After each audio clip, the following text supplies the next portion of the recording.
Hello and hi, welcome back. कैसे आप सब? उम्मीद करता हूँ आप बहुत अच्छे होंगे। मैं हूँ ओएस हुसैन और स्वागत है आपका ओएस लर्निंग प्लेटफॉर्म में। तो दोस्तों, लास्ट क्लास में जो हम लोगों ने सीखा था वो चैरिटी के बारे में सीखा था कि अगर हम लोग चैरिटी करते तो उस ट्रांजैक्शन को रिकॉर्ड कैसे करते हैं। फिर हम लोगों ने सीखा था कि अगर हम लोग एडवर्टाइजमेंट करते हैं तो एडवर्टाइजमेंट के केस में हम लोग ट्रांजैक्शन को कैसे रिकॉर्ड करेंगे।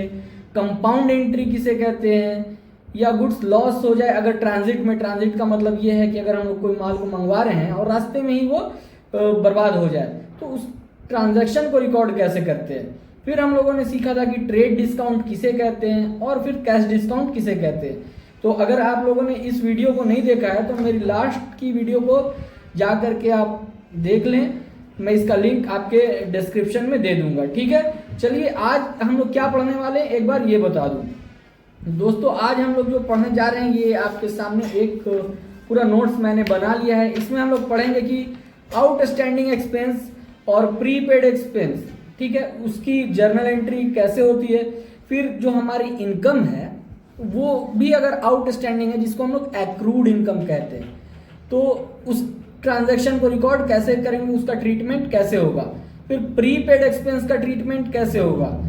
फिर हम लोग उसके बाद पढ़ेंगे कि डिप्रिसिएशन अगर लगता है किसी एसेट पर तो उस ट्रांजैक्शन का ट्रीटमेंट कैसे किया जाएगा। फिर हम लोग और भी ज़्यादा चीज़ों को देखेंगे एक एक करके।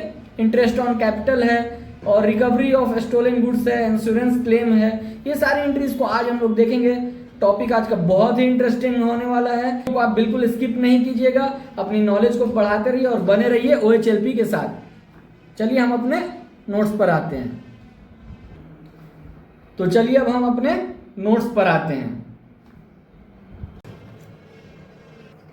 देखिए दोस्तों, आउटस्टैंडिंग एक्सपेंस किसे कहते हैं, ठीक है। तो आउटस्टैंडिंग एक्सपेंस जो होता है, सपोज कीजिए कि आपके पास कोई स्टाफ है और उस स्टाफ को आपने रखा और वो पूरे साल आपके साथ रहता है, तो आपने 11 महीने का उसको सैलरी पे कर दिया।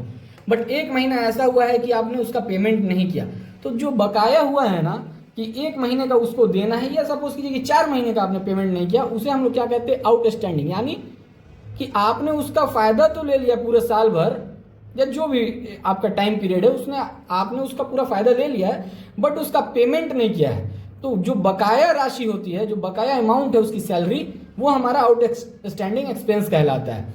अब बात आती है कि इसका जर्नल एंट्री कैसे होगा।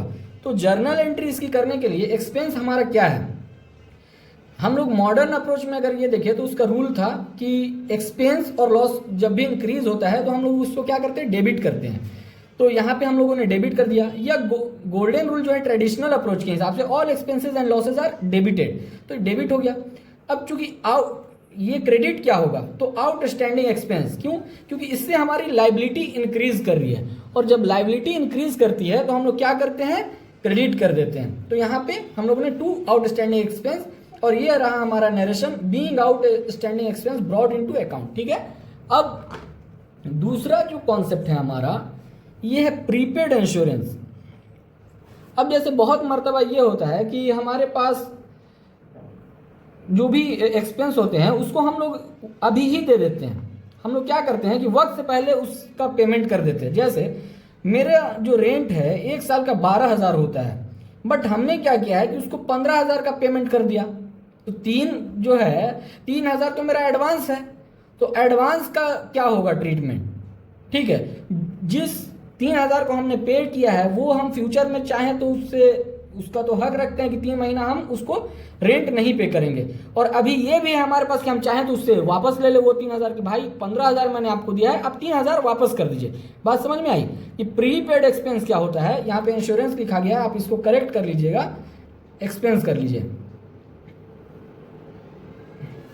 प्रीपेड एक्सपेंस क्या होता है कि ऐसा खर्च जो हम लोग का अभी हुआ नहीं है, बट वो फ्यूचर में उसका बेनिफिट हमको मिलने वाला है, तो उसको हम लोग प्रीपेड एक्सपेंस कहते हैं। और वो क्या होता है कि हम लोग उसको एसेट मानते हैं। क्यों? क्योंकि अभी हम चाहें तो उससे अपना रिकवरी करा लें उतने रुपए की, या फिर क्या हो सकता है कि हम उतना महीने का उसको रेंट नहीं देंगे, 3 महीने का, तो इस तरह से उसका होगा। तो प्रीपेड एक्सपेंस को हम लोग एसेट मानते हैं, ठीक है। तो एसेट जब इंक्रीज होता है तो क्या होता है, डेबिट होता है। तो ये आपका हो गया prepaid expense account debit to cash account. Cash क्यों क्रेडिट हुआ? क्योंकि आपका कैश जा रहा है तो कैश को हम लोग क्रेडिट कर देंगे, कैश डिक्रीज हो रहा है, being amount paid in advance. Similarly accrued income, मान के चलिए कि आप पूरे साल आपने काम किया बट आपको इनकम जो है आपकी कम पैसा मिला, आपका 12,000 रुपया साल का बनता है बट आपको मिल कितना रहा है? 6,000 रुपया मिला। तो 6,000 रुपया जो है आपका क्या हुआ? ये आउटस्टैंडिंग है, एक्रूड है। तो वो अब चूंकि आपका राइट तो वहां पे बन गया ना कि आप इस 6,000 को लेंगे, तो वो एक एसेट है आपका, मिला नहीं है। अब मिल जाता तो क्या होता? हम कैश ले लेते, कैश अकाउंट को डेबिट कर देते। क्यों? क्योंकि कैश हमारा आ रहा है, तो cash account debit, cash increase हो रहा है तो डेबिट हो जाता। बट अब क्या हो रहा है यहाँ पे कि कैश तो मिल नहीं रहा है, तो एक्रूड इनकम हमारा राइट तो हो गया, तो इसलिए राइट हो गया है तो हम लोग क्या करते हैं? Accrued income account debit. क्यों? क्योंकि ये एसेट है। तो एसेट जब इंक्रीज करेगा तो हम लोग क्या करते हैं? उसको डेबिट करेंगे। तो accrued income account debit to income account. अब इनकम को क्रेडिट इसलिए करते हैं क्योंकि जब भी हमारी इनकम या गेन इंक्रीज करता है तो हम लोग उसको क्रेडिट करते हैं, इसलिए हम लोग इनकम को क्रेडिट कर दिए। तो accrued income account debit to income account being income earned but not received. अब ऐसा भी हो सकता है कि इनकम रिसीव्ड इन एडवांस। अब जैसे हम लोगों ने क्या किया कि मुझे मिलना चाहिए था आपको 12,000 बट अब कितना मिल गया? 15,000। मुझे 3 महीने का जो है सैलरी ज़्यादा मिल गई, तब मैं क्या करूँगा? क्योंकि साल की तो जो सैलरी बन रही है वो कितनी बन रही? 12,000 रुपया, और अगले ने मुझे दे कितना दिया है? 15,000 रुपया। तो अब केस में क्या होगा कि चूंकि कैश तो हमारे पास आया तो कैश अकाउंट तो डेबिट होगा, ये तो हमको पता है। क्यों? क्योंकि कैश जो है यहाँ पे आपका एसेट इंक्रीज हो गया तो कैश क्या हो गया? डेबिट हो गया। But income received in advance ही क्यों क्रेडिट होगा? अब इसके पीछे लॉजिक ये है कि 3 महीने का अगर वो चाहे सैलरी तो आपसे वापस भी मांग सकता है। ये आपकी लाइबिलिटी बनी हुई है कि भाई 3 महीने का जो सैलरी है ये हो सकता है कि हमको लाइबिलिटी हो जाए, वो मांग लेगा, हो सकता है कि मांग ले, तो ये आपकी लाइबिलिटी भी है कि कभी भी देना पड़ सकता है। या दूसरी बात ये है कि अगले साल में 3 महीना आपको तो फ्री में काम करना होगा। क्यों? क्योंकि पिछले ही साल आपने 3 महीने का सैलरी उठा लिया है। ऐसा प्रैक्टिकल लाइफ में भी हम लोग के साथ होता है कि नहीं, कि जैसे हम लोग को पैसे का काम है तो हम लोग अपनी जहाँ भी ऑफिस में काम करते हैं उससे पैसा एक्स्ट्रा ले लिए और उसके बाद हम लोग करते हैं क्या कि भाई कटा देंगे आपको। तो यही कॉन्सेप्ट है बस, क्योंकि अब बुक में है तो आप कंफ्यूज हो रहे होंगे कि ऐसा कैसे, मगर रियल लाइफ में भी तो यही होता है ना कि हम लोग वक्त से पहले अपना पैसा ले लिए और उसको अगले साल में कटा देते हैं। तो कैश आ रहा है तो क्या हो गया? कैश अकाउंट डेबिट, क्योंकि हमारा एसेट इंक्रीज हो रहा है। To income received in advance. क्यों? क्योंकि ये लाइबिलिटी है। जब तक अब हमारी वो 3 महीने का हम लोग पैसा काम करके कटवा ना देंगे ये लाइबिलिटी रुकेगी नहीं। ठीक है, तो जब लाइबिलिटी इंक्रीज करती है तो क्या होता है कि to income received in advance credit उसको कर दिया जाता है। अब अगला कॉन्सेप्ट क्या है? अगला कॉन्सेप्ट है डेप्रिसिएशन का। चूंकि डेप्रिसिएशन जो होता है हमारा, जैसे आप कोई एक मशीन खरीद के लाइए, या आप एग्जाम्पल के लिए अपना फ़ोन ही ले लीजिए। आप फ़ोन खरीद के लाए एक, और उसकी कीमत है 50,000 रुपये, और आपका कहना है कि फ़ोन 50,000 रुपये का जो मैं लाया हूँ वो कम से कम 5 साल तो चलेगा ही। इसका मतलब है 1 साल में वो 10,000 रुपये का इस्तेमाल होगा, उसके अगले साल फिर 10,000 रुपये का इस्तेमाल हो जाएगा। तो कहने का मतलब ये है कि जैसे ही आप फ़ोन लेकर के घर पे आए, अब उसकी वैल्यू धीरे धीरे कम होना स्टार्ट हो गई। अगर आप वो 50,000 का फ़ोन है, अगर आप मार्केट में भी अब बेचेंगे तो आप कितने में बेचेंगे? 45,000 में बेच देंगे, 47,000 रुपये में बेच देंगे, या 40,000 रुपये में। 50,000 में तो नहीं ही बिकेगा। उसका रीज़न क्या है? डेप्रिसिएशन। क्यों? क्योंकि जो डेप्रिसिएशन होता है ना, ये आपको फ़ोन जैसे ही आप लेके आए डेप्रिसिएशन लगना स्टार्ट, तो अगले साल जब क्या होगा कि वो उसका वैल्यू घट जाएगा। तो 5 साल अगर चलेगा तो अब अगले साल के अंत में वो कितने का बचेगा? 40,000 का। तो डेप्रिसिएशन आपका क्या, एक तरह का लॉस है, एक्सपेंस है। तो जब एक्सपेंस और लॉस बढ़ता है तो हम लोग क्या करते हैं? डेबिट करते हैं। ठीक है, और फिर एसेट, हमारा यहाँ पे एसेट्स का वैल्यू कम हो रहा है।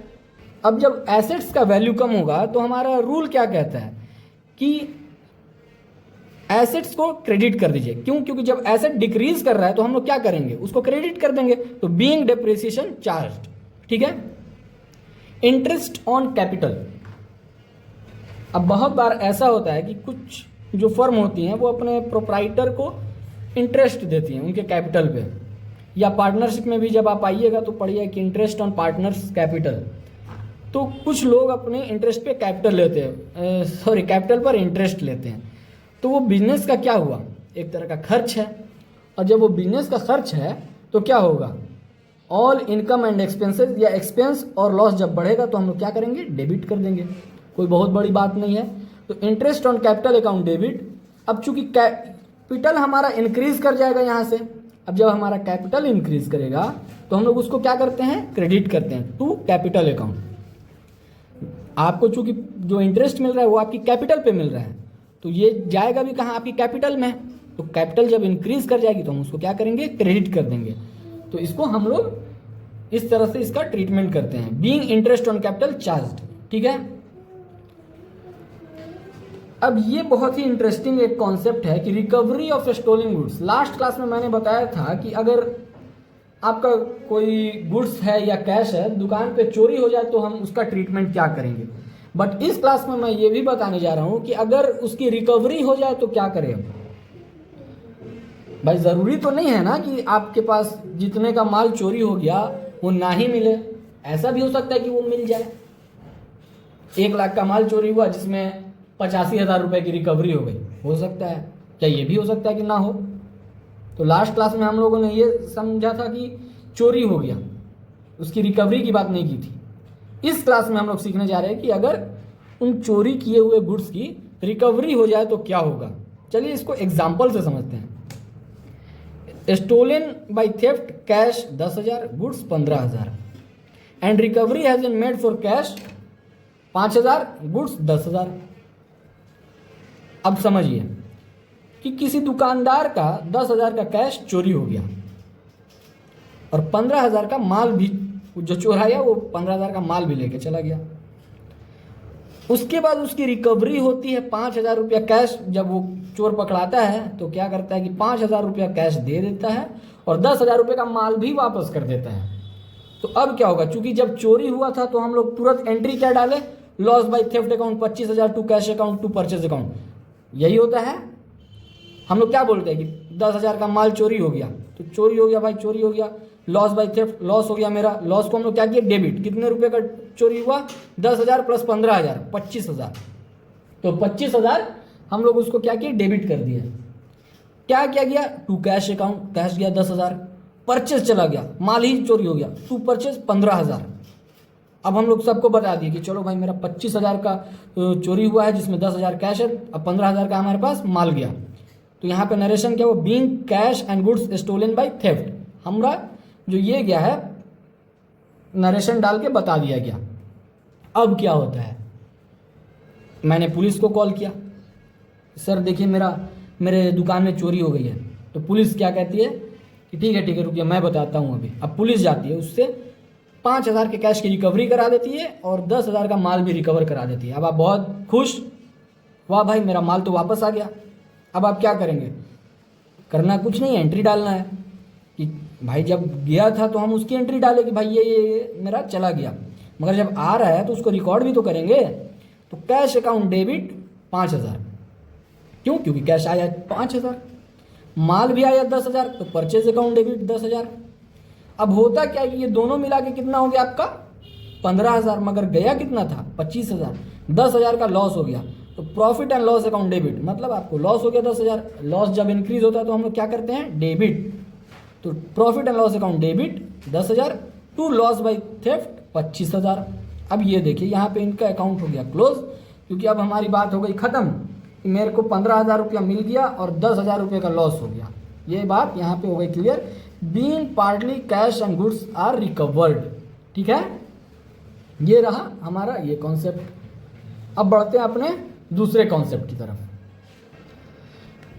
अब ऐसा भी होता है कि कुछ लोग अपने माल का इंश्योरेंस करा लेते हैं। बहुत सारी दुकानों में भाई 1 करोड़ का अगर सामान कोई रखे हुआ है स्टॉक, तो वो इंश्योरेंस कराने से पीछे थोड़ी हटेगा। क्योंकि अगर माल चला गया, चोरी हो गया, आग लग गई, कुछ भी हो सकता है, अनसर्टेनिटी अगर हो जाती है तो उसका क्या होगा, सारा लॉस हो जाएगा। तो भाई एक काम करो, इंश्योरेंस ही करा के रखो।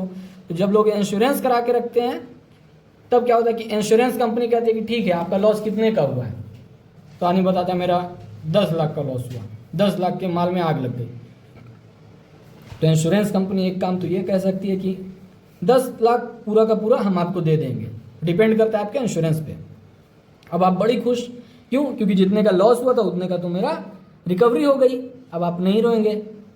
अब मगर इंश्योरेंस कंपनी ये कह दे कि नहीं, 10 लाख का माल की आग लगी है, अब हम आपको देंगे सिर्फ 7.5 लाख रुपए।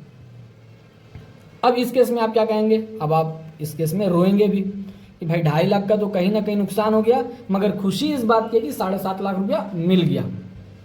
अब इन सारी कहानी को हम लोग रिकॉर्ड कैसे करेंगे, इसका ट्रीटमेंट कैसे करेंगे, तो चलिए इसको समझते हैं एग्जाम्पल से, तब जाके हम लोग को ये ज़्यादा अच्छे से समझ में आएगा।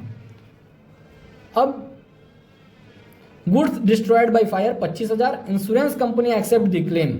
ठीक है, गुड्स जो है, माल किसी के दुकान में आग लगी जिसमें 25,000 का माल उसका जल गया। तो पहला केस ये है कि इंश्योरेंस कंपनी 25,000 रुपये के माल का ही क्लेम एक्सेप्ट कर ले रही है। अब उसकी तो बल्ले बल्ले हो गई कि 25,000 रुपये का माल उसको मिल जाएगा, उसका जो जला वो वापस आ गया। अब दूसरा केस क्या बन रहा है कि भाई हम तो आपको 20,000 का माल एक्सेप्ट करेंगे, क्लेम एक्सेप्ट करेंगे। तो चलिए रिकॉर्ड कैसे करते हैं इसको, ये समझिए। तो जब लॉस बाय फायर हुआ 25,000, तो loss by fire account debit 25,000, to purchase account 25,000। और लॉस बाय फायर क्यों हुआ? क्योंकि एक्सपेंस एंड लॉस जब इंक्रीज करता है तो हम क्या करते हैं, debit. Loss by fire account debit. अब चूंकि हमको अपना माल भी कम करना होगा, स्टॉक घटाना पड़ेगा, तो टू परचेज अकाउंट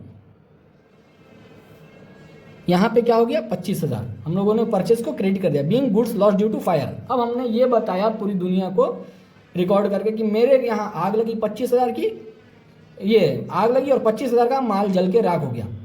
फिर आप जाते हैं इंश्योरेंस कंपनी के पास। इंश्योरेंस कंपनी क्या करिए, रुको रुको मैं 25,000 रुपये आपका देता हूँ। अब क्या होता है, इंश्योरेंस कंपनी अकाउंट डेबिट। क्यों? क्योंकि ये कह रही है कि मैं आपको दूंगा पैसा। ठीक है, तो हम मेरा क्या है यहाँ पे, इंश्योरेंस को डेबिट कर देंगे। क्यों? क्योंकि ये मेरे पास आ रहा है। तो insurance company account debit 25,000 to loss by fire. अब मेरा तो रहा नहीं ना लॉस, तो हम इसको क्रेडिट कर दिए। अब जिस दिन मुझे वो पैसा दे देगी तो बैंक को हम डेबिट कर देंगे। क्यों? क्योंकि हमारा एसेट इंक्रीज कर रहा है 25,000 टू इंश्योरेंस क्लेम।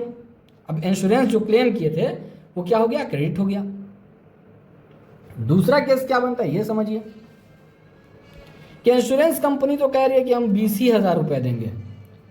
तब क्या होगा कि इंश्योरेंस कंपनी से लेना कितना बाकी है, इंश्योरेंस कंपनी से लेना बाकी है 20,000, तो इनको डेबिट कर दीजिए।